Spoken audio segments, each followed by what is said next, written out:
Hereditary makes a lot of money for a horror film. Man, look at them cute Christopher Robin posters. And the Guardians of the Galaxy cast releases a statement. All next on Movie Emporium's News of the Day.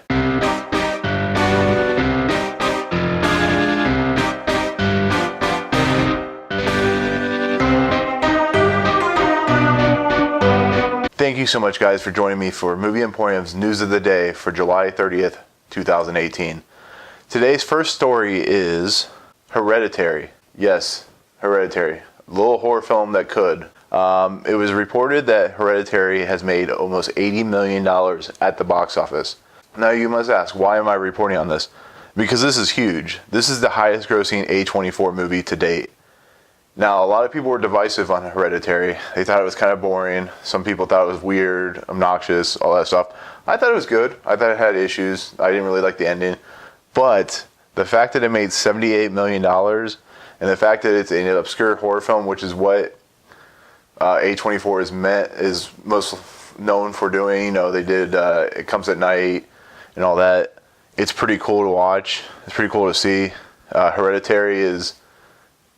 It's a work of genius, but it's also a work of just mood and excess, and the fact that it takes shots and does it differently than most horror films. That's what's been cool about this year.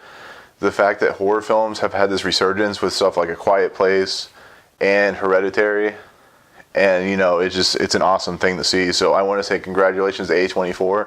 Congratulations to the cast and crew of Hereditary, including Toni Collette, who I think should get an Oscar nomination, even if I didn't like the movie. So that's awesome.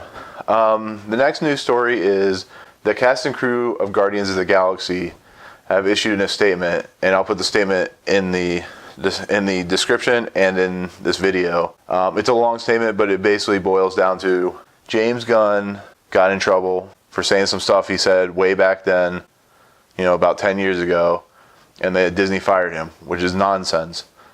But the cast and crew have responded, and it basically sounds like they're in support of James Gunn, which they should be, and it almost sounds like they don't want to come back unless James Gunn comes back.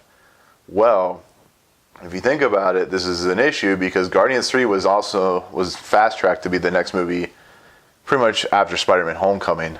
Now it's in flux. And now we're not even going to get, you know, Adam and all that stuff, and it's kind of a sad thing to see. James Gunn apologized for it. He hasn't done anything since. He's a very big supporter of everything going on in the world today, especially in the entertainment industry, which is a complete mess after Harvey Weinstein and Kevin Spacey. So the fact that the Guardians of the Galaxy cast is in support should give Disney some kind of pause and maybe, you know, bring him back. You know, because Guardians 3 needs to happen because we need to find out what happens to these characters. I mean, everything is hinging on Avengers 4, but with Guardians 3 coming out, I mean, if these characters come back and they're not in Guardians 3, people are going to be like, what the hell's going on? So you know what? I hope that he comes back. I hope they get this settled. I hope everything's, you know, bridge under the water, cleared. I hope James Gunn makes a good movie. If he doesn't, hopefully they get someone else that's, you know, up to the task. But, you know, James Gunn has created this amazing universe that is unique from anything else. I mean, there's humor. It's a sci-fi, you know, comedy. It has all these great characters in it. So we'll see what happens. I hope it's cleared up, and then we get a Guardians 3 that's worth, you know, its grain and salt. So we'll see what happens. Like I said, I'll put the description of the actual statement in below. So we'll see. The next news topic is Christopher Robin. Who's excited for this movie? I know I am. I'm a huge fan of Hook. I know a lot of people don't like it. It's very divisive. But Christopher Robin, if you don't know, is it's what happens when Christopher Robin grows up and he basically doesn't believe in, you know, Pooh and all of them.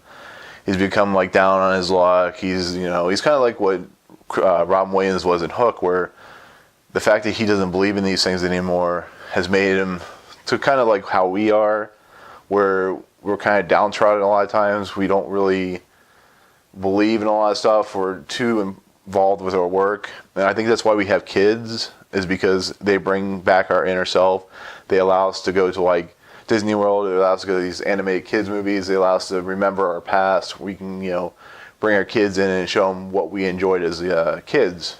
You know, for instance, I can go back and show them all the Transformers movies, like my friend does, or there's a TV show, all the 80s stuff. You know, if I ever had a kid, I'd definitely show them Animaniacs because I love that show.